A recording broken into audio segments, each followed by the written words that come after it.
ठीक है।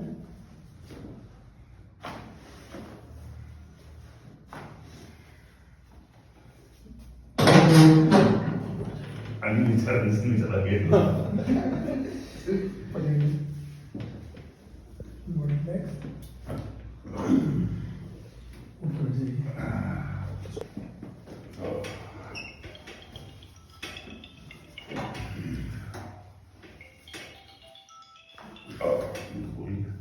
हेलो, हाँ ये नमस्कार जी भाई साहब।